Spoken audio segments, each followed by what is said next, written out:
Hello everyone, welcome to the channel. और आज जो हम टॉपिक डिस्कस करने वाले हैं that is pyramid of the energy, pyramid of biomass, pyramid of number.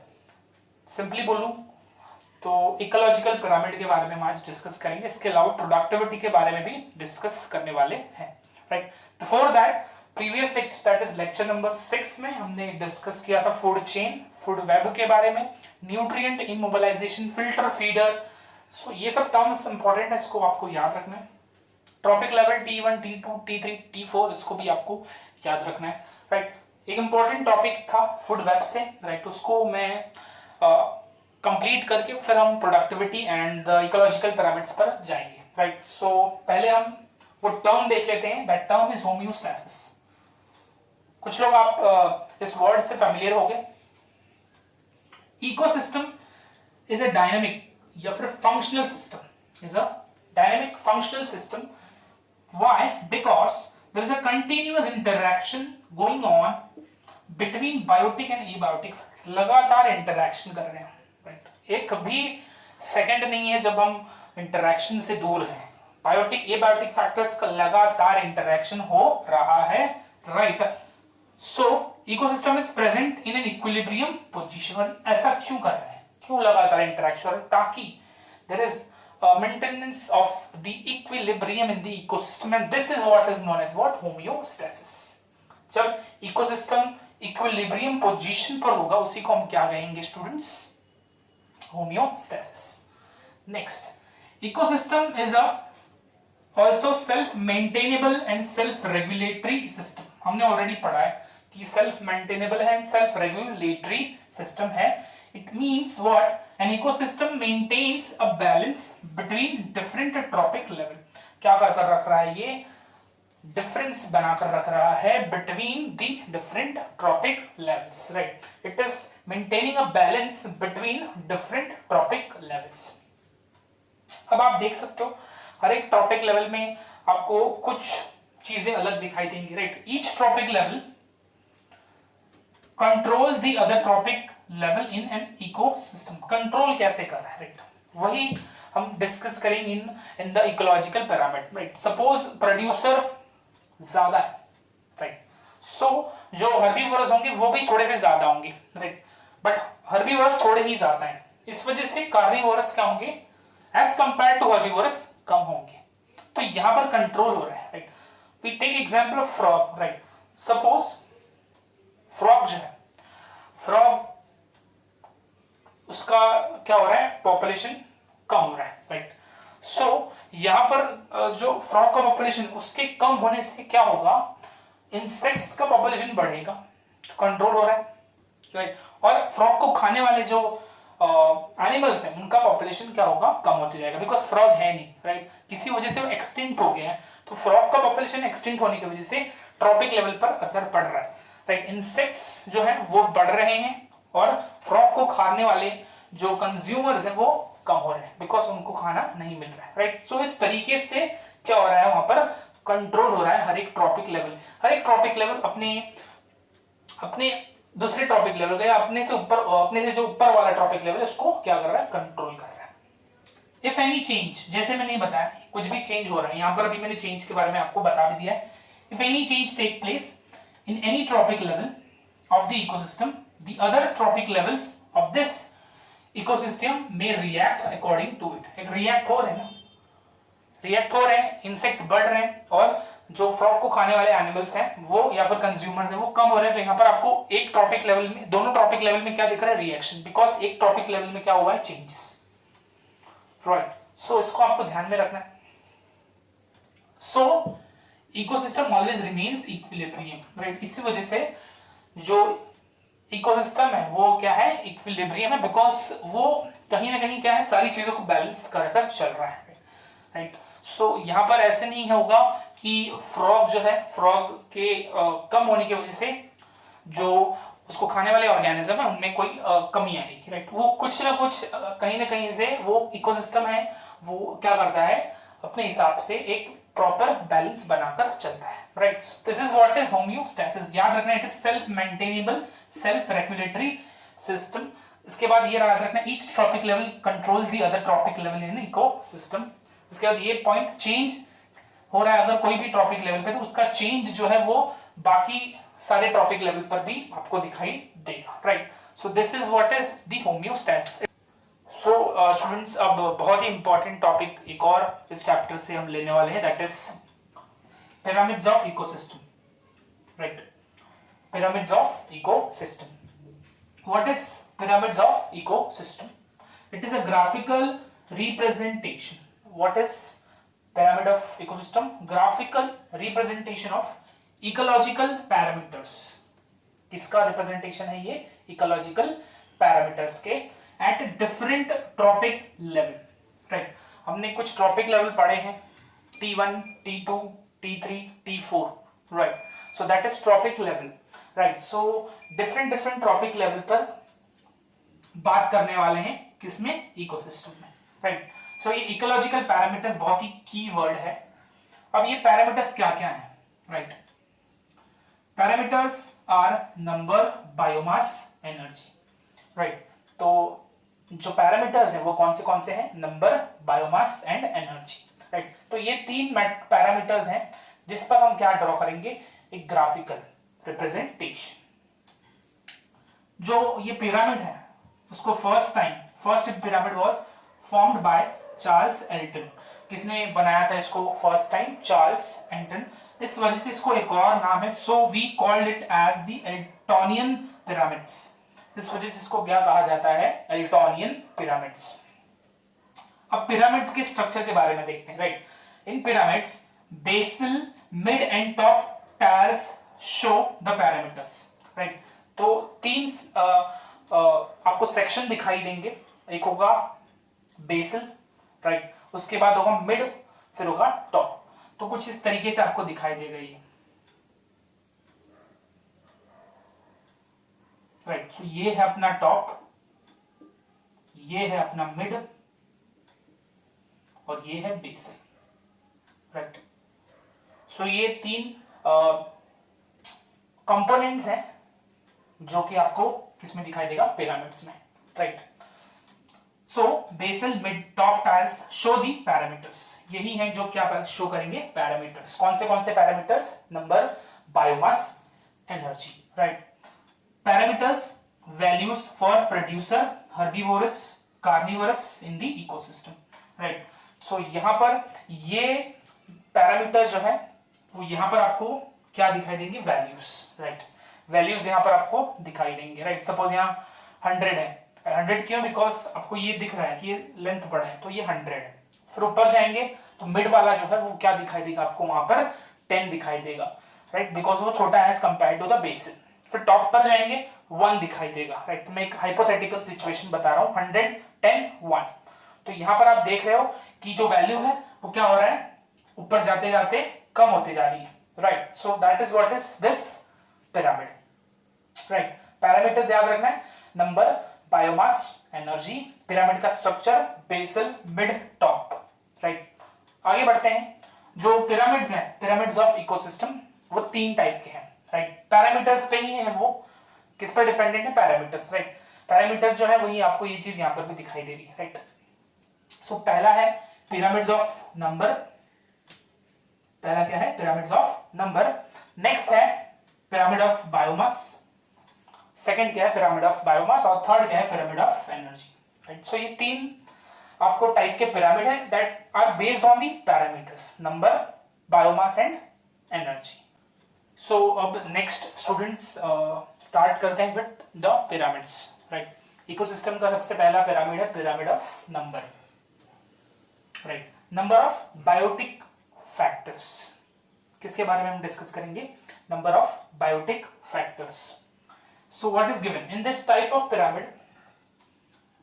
The number of individual organism in various trophic level is shown. अब इस pyramid of number के रिप्रेजेंटेशन में आपको दिख रहा है कि ये ट्रॉपिक लेवल्स हैं, T1, T2, T3, T4, right. So यहां पर हर एक लेवल पर दिए हैं number of what? Individual organisms, right. Number of individual organisms. These pyramids are mostly upright because number of producers is maximum. इस जगह में देखो ये जो एरिया दिख रहा है इतना, राइट, ये जो एरिया दिख रहा है वो बड़ा है, राइट। तो ये चीज देखकर पता चल रहा है कि जो नंबर ऑफ प्रोड्यूसर है दैट इज ग्रास, वो क्या है, ज्यादा है, मैक्सिमम है। And number of herbivores carnivores decreases towards apex और एट सक्सेसिव लेवल। जैसे जैसे ऊपर जा रहे हैं एपेक्स में, टॉप पर जा रहे हैं, तो आपको दिखाई देगा जो हर्बीवोरस है, जो कार्निवोरस, वो धीरे धीरे कम हो रहे हैं।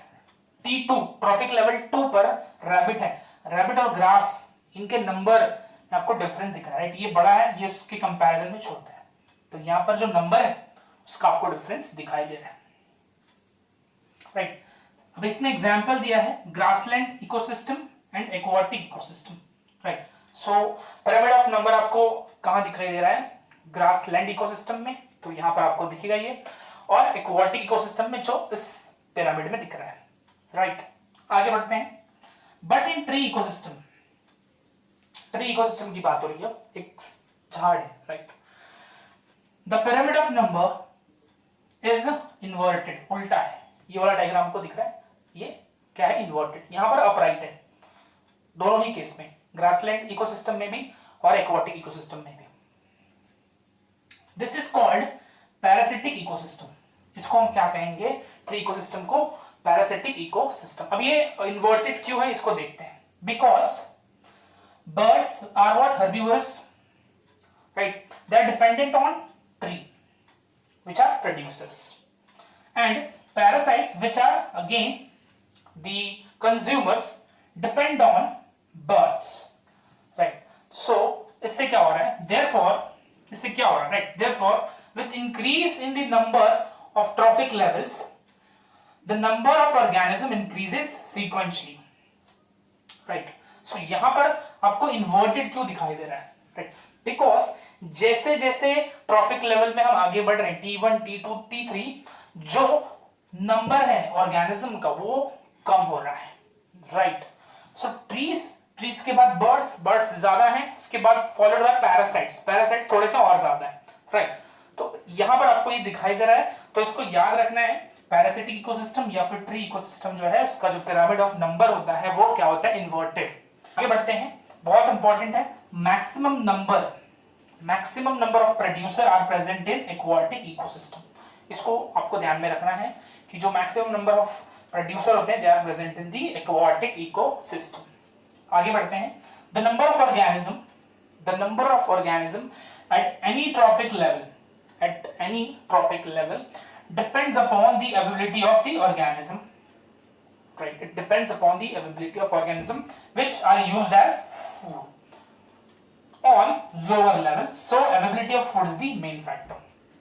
अब यहां पर बहुत सिंपल सी बात बताई गई है, देखो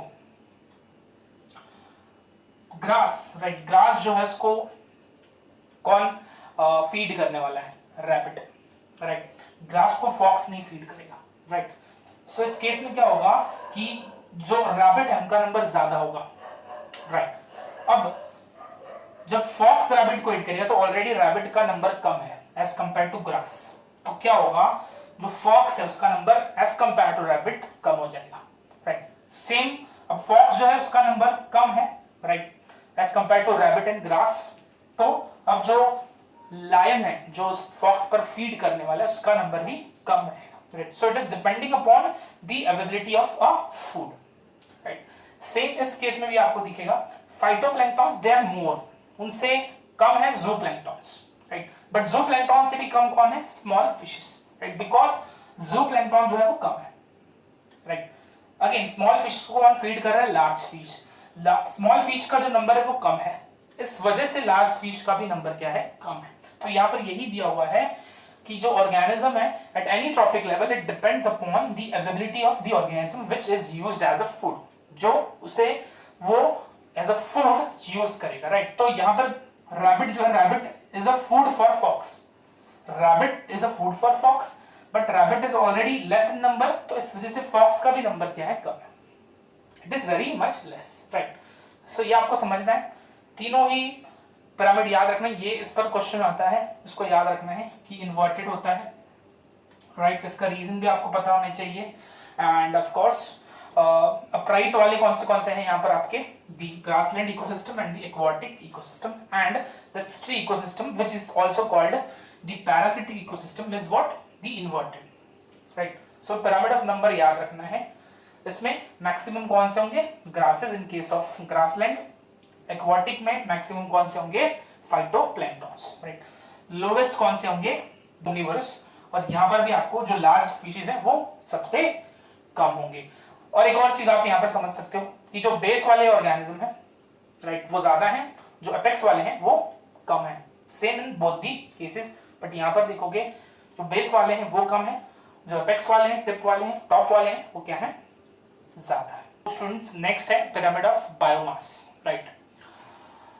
यहां पर पिरामिड ऑफ बायोमास जो है वहां पर हम एग्जांपल देखेंगे फॉरेस्ट इकोसिस्टम का, ट्री इकोसिस्टम का, and of course the lake ecosystem and of course the aquatic ecosystem. Aquatic में ही हम लेक के बारे में डिस्कस करेंगे। So pyramid of biomass represents the total amount of biomass, total number of organism देखा हमने in the pyramid of number.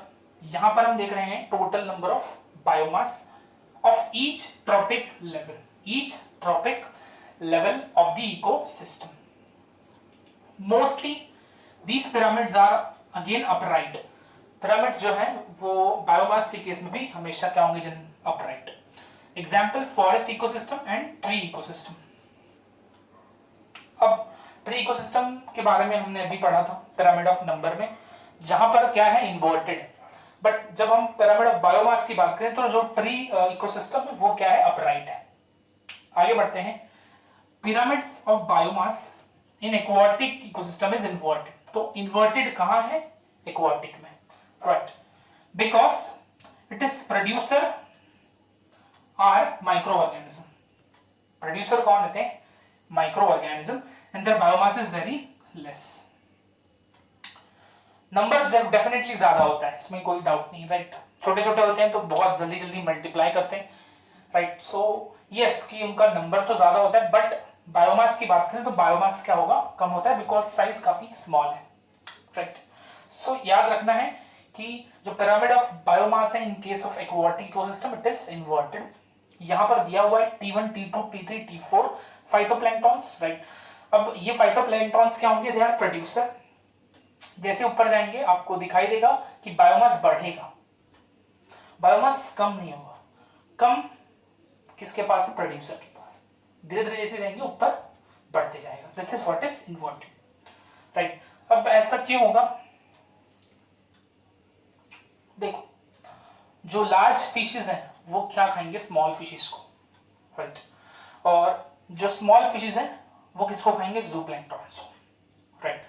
Because इनका नंबर ज्यादा है, इनका नंबर हमने देखा पिरामिड ऑफ नंबर में, हमने उसको देखा कि इनका नंबर ज्यादा है as compare to small fishes and large fishes, right. इस वजह से इनका बायोमास भी ज्यादा होगा, राइट। तो इसको आपको समझना है, दोनों अपोजिट है। Number of pyramid of number जो है इन केस ऑफ एक्वाटिक इकोसिस्टम, वहां पर हमने देखा फाइटोप्लैंक्टन ज्यादा है, बट जब हम पिरामिड ऑफ बायोमास की बात कर रहे हैं तो वहां पर फाइटोप्लैंक्टन जो है उनका जो बायोमास है वो कम है। पूरा अपोजिट है विच लार्ज फिशेस। लार्ज फिशेस जो है पिरामिड ऑफ नंबर में कम है, बट पिरामिड ऑफ बायोमास में ज्यादा है, बिकॉज वो ज्यादा क्या खा सकते हैं, स्मॉल फिशेस, राइट। तो इसको आपको याद रखना है। अब यहाँ पर दो डायग्राम है, दो पिरामिड्स है, that is of the forest ecosystem and tree ecosystem. ये वाला है आपको फॉरेस्ट या फिर ग्रासलैंड इकोसिस्टम का।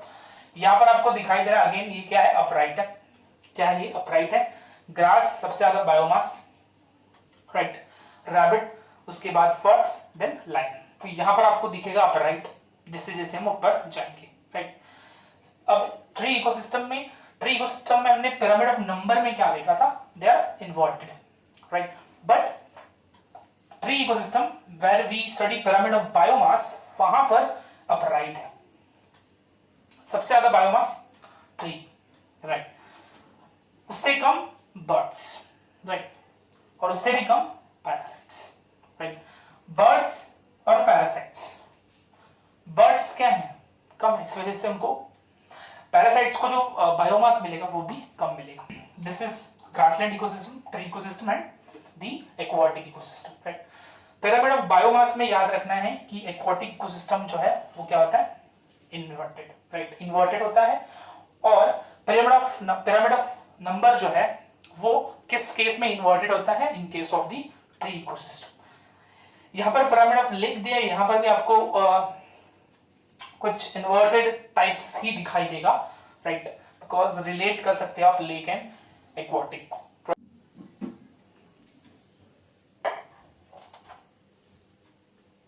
सो अब नेक्स्ट स्टूडेंट्स देख रहे हैं third pyramid of the ecosystem, that is pyramid of energy, right. Now it represents, ये जो पिरामिड ऑफ एनर्जी है वो क्या कह रहा है, it represents the amount of energy.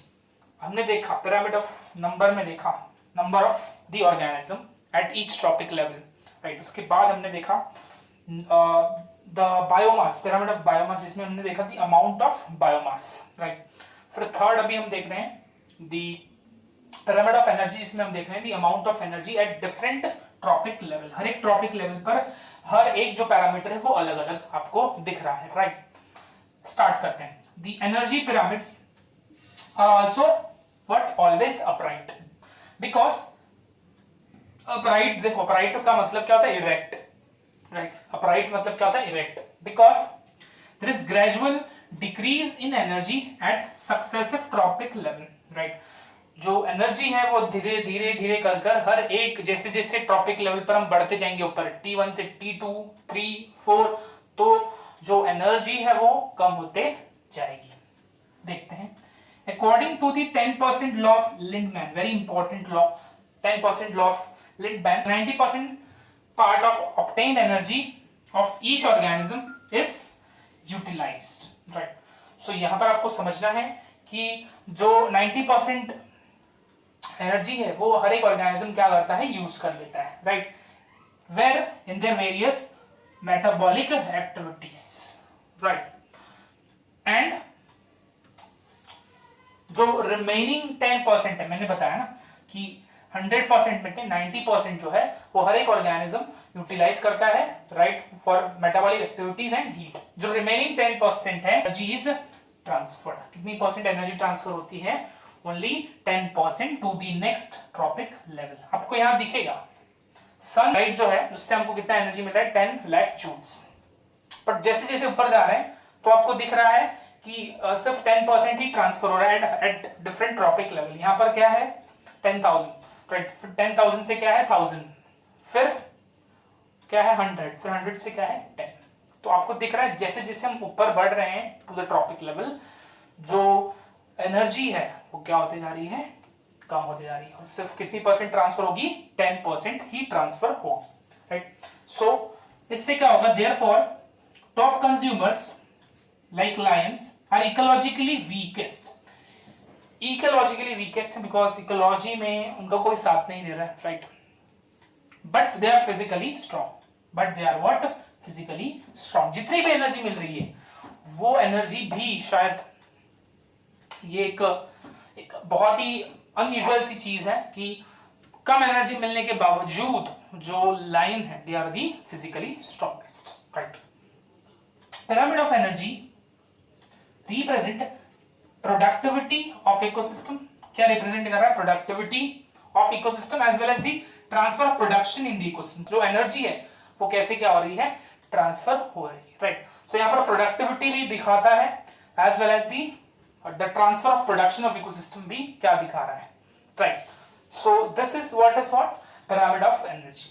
तीनों इंपॉर्टेंट है स्टूडेंट्स। पिरामिड ऑफ एनर्जी में आपको कोई भी इन्वर्टेड वाला सिचुएशन नहीं दिखेगा, right. Pyramid of biomass and pyramid of number में आपको ये चीज दिखाई जरूर देगी। पिरामिड ऑफ बायोमास में याद रखना है, पिरामिड ऑफ बायोमास में जो इन्वर्टेड केस है वो कहां होता है, एक्वाटिक इकोसिस्टम में। एंड पिरामिड ऑफ नंबर में जो इन्वर्टेड केस है वो आपको कहां दिखाई देगा, ट्री इकोसिस्टम में, राइट। ये बहुत इंपॉर्टेंट है, जो एक्सेप्शन चीजें हैं वो बहुत ज्यादा इंपॉर्टेंट है, तो ये ध्यान में बहुत अच्छे से रखनी है। सो नेक्स्ट स्टूडेंट्स है limitations of the ecological pyramids. It does not take into account the same species belonging to two or more tropic level, right? तो ये ऐसे species को नहीं applicable है जो कहाँ है, दो से ज्यादा ट्रॉपिक लेवल पर दिखाई देंगे. It does not accommodate food web. ये जो है सिर्फ और सिर्फ प्योरली इकोलॉजिकल पिरामिड्स किसके लिए है, फूड चेन के लिए. Saprophytes are not given any place, right. Saprophytes के लिए कोई भी जगह नहीं है in the ecological pyramids, right. So ये 3 लिमिटेशंस है. पहला क्या है, it does not account the same species belonging to 2 or more tropic level. It does not accommodate food web, and saprophytes does not occupy any place. There are some special points related to biomass.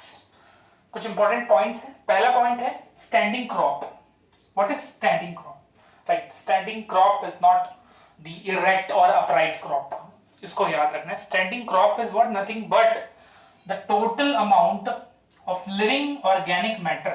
Total amount of living organic matter present in a particular area in a particular time in an ecosystem, right. तो यहां पर कहा गया है what is standing crop, total amount of living organic matter, right, in a particular area at a particular given time. It may be expressed in terms of weight per unit area. weight per unit area से भी हम इसको express कर सकते हैं, right.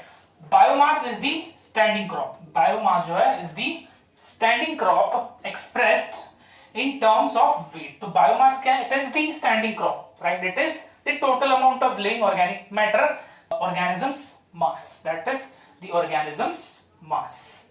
Biomass is measured with the help of a device called bomb calorimeter. Important है, इसको नाम याद रखना है, very important. Bomb calorimeter is the device to measure the biomass, right. So इसको याद रखना है, right.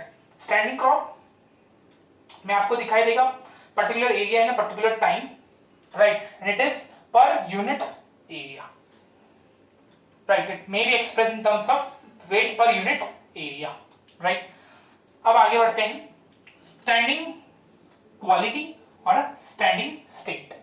Standing quality or standing state. What is this? Total amount of inorganic substance. देख रहे हो आप लोग. What is standing crop? It is nothing but total amount of living organic matter. And what is standing quality or standing state?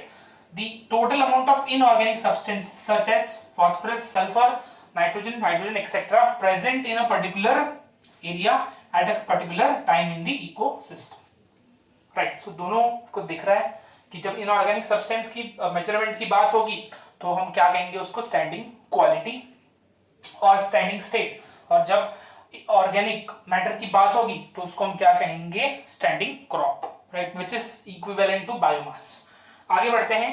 The pyramid of biomass shows the standing crop of ecosystem. Pyramid of biomass जो है ये क्या show करता है, the total amount of living organic matter present in a particular area at a particular time, which is expressed in area, right. So this was the points related to biomass, and this is the limitation of the ecological pyramids. So students, नया topic start करने जा रहे हैं, right. We have discussed the pyramids. अब important topic एक और है, productivity, right. What is productivity? It is the rate of biomass production per unit time, right. So यहाँ पर ऑलरेडी दिया हुआ है what is productivity, rate of biomass production, कितना ऑर्गेनिक मैटर प्रोड्यूस हुआ है. दो टाइप का प्रोडक्टिविटी है स्टूडेंट्स. पहला है प्राइमरी प्रोडक्टिविटी, दूसरा है सेकेंडरी प्रोडक्टिविटी. इसके अलावा एक और है नेट प्रोडक्टिविटी, राइट. ये एक और टाइप है, बट मेजरली जो है वो है primary productivity and secondary productivity. What is primary productivity? Primary production is defined as the amount of biomass or organic matter produced per unit area over a time period by a plants during photosynthesis. तो primary productivity क्या होता है, बहुत simply मैं बताऊं primary productivity क्या होता है. तो ये जो है बायोमास, ऐसा बायोमास है जो कौन प्रोड्यूस कर रहा है, plants, right, with the help of photosynthesis, right? It is expressed in terms of weight and has what grams per meter square, or in the cases of energy weight के terms में भी हम express कर सकते हैं, energy के terms में भी हम एक्सप्रेस कर सकते हैं। वेट के टर्म्स में grams per metre square, energy के टर्म्स में kilo calories per metre square, right. So इसको क्लियर रखना है। प्राइमरी प्रोडक्टिविटी क्या होता है? ऐसे बायोमास या ऐसा ऑर्गेनिक मैटर जो कौन प्रोड्यूस कर रहा है? Plants, by photosynthesis. सिर्फ प्लांट नहीं, जो भी ऑर्गेनिजम्स है, फाइटोप्लैंक्टॉन्स की भी आप यहाँ पर इंक्लूड कर सकते हो, राइट। आगे बढ़ते हैं। अब प्राइमरी प्रोडक्टिविटी दो टाइप का, it is of two types. पहला है ग्रॉस प्राइमरी प्रोडक्टिविटी, शॉर्ट में इसको क्या कहेंगे? GPP. Gross primary productivity is called GPP. Gross क्या होता है आपको पता है? Total, right. So it is what? Total amount of energy fixed, मतलब ऑर्गेनिक फूड कितना बना है, total amount in the ecosystem, in the ecosystem, right. और ये जनरली किसके लिए हम कह रहे हैं? To the producers, right, in unit time. इसी को क्या कहते हैं? Gross primary productivity. It includes the organic matter that will be used in respiration during the measurement period, right. So primary productivity के अंदर ग्रॉस प्राइमरी प्रोडक्टिविटी क्या होता है, राइट। तो ग्रॉस प्राइमरी प्रोडक्टिविटी क्या होता है? पूरा ऑर्गेनिक मैटर जो कि प्लांट्स प्रोड्यूस करेंगे, राइट, और उस ऑर्गेनिक मैटर या फिर बायोमास में और क्या इंक्लूड होगा? जो फूड रेस्पिरेशन में इन्वॉल्व होगा। रेस्पिरेशन से हम कह सकते हैं सेलुलर रेस्पिरेशन, और फूड से ही एनर्जी मिलेगी, राइट। सो यहां पर पूरा इन्होंने हिसाब किताब किया हुआ है कि हाँ कितना कितना फूड होगा, टोटल पूरा फूड जो प्लांट्स बना रहे हैं, एज वेल एज वो कहां यूज कर रहे हैं, in the purpose of respiration. It is also known as total और ग्रॉस फोटोसिंथेसिस। एक और नाम है जीपीपी को, टोटल और gross photosynthesis. A considerable amount of GPP is utilized by plants in respiration, जैसे मैंने यहां पर बताया। तो इसको क्लियर रखना है। Gross primary productivity is what? All the organic matter produced by the plant, which also includes the matter that will be used in the respiration. Net primary productivity. Second type of primary productivity is NPP, short में NPP कहा गया है। Next, net primary productivity. It is the amount of stored organic matter in plant tissues after respiratory utilization. NPP क्या होता है? Respiration करने के बाद जितना ऑर्गेनिक मैटर प्लांट्स ने बचाया है अपने सेल में, अपने टिश्यू में, उसी को हम क्या कहेंगे? Net primary productivity. इसको सिंपली मैथमेटिकल इक्वेशन के फॉर्म में लिख सकते हैं। NPP is equals to GPP minus R। R is what?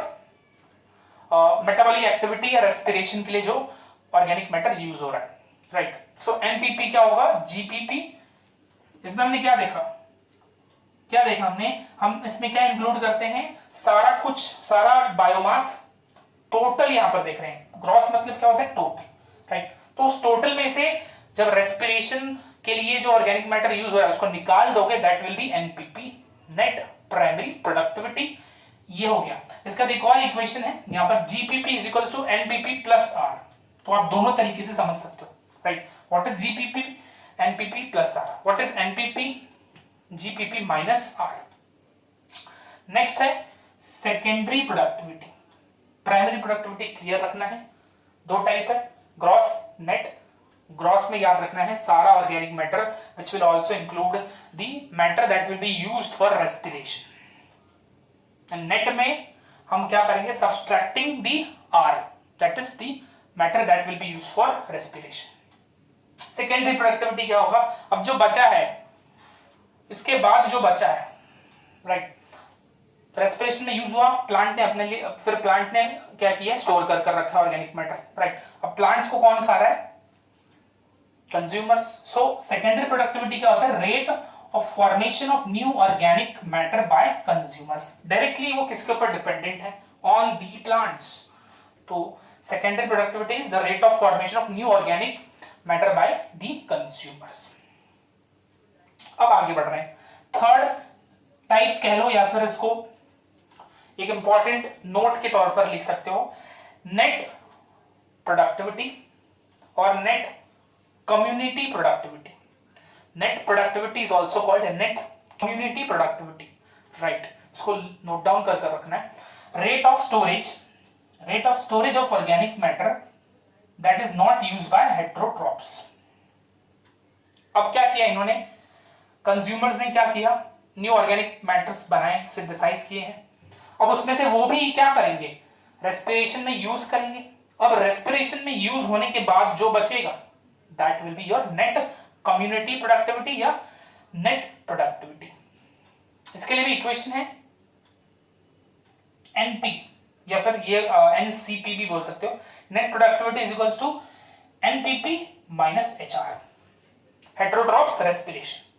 Simple तरीके से मैंने बताया, एनपीपी ये है, प्लांट्स जो है उनको कंज्यूमर्स ही खाएंगे, कंज्यूमर अपना जो ऑर्गेनिक मैटर सिंथेसाइज करेंगे, फिर उसमें से कुछ यूज कर लेंगे, राइट, फॉर रेस्पिरेशन. फिर जो बचा दैट इज नेट प्रोडक्टिविटी और नेट कम्युनिटी प्रोडक्टिविटी. इसके लिए ये मैथमेटिकल इक्वेशन है एनपी या फिर एनसीपी, नेट कम्युनिटी प्रोडक्टिविटी और net productivity is equals to NPP, right. This one minus HR that is energy used by heterotrophs या फिर the heterotrophs respiration, right. So this is what is students productivity. Types of productivity is primary, secondary productivity, right. So this was for today's lecture. Thank you very much.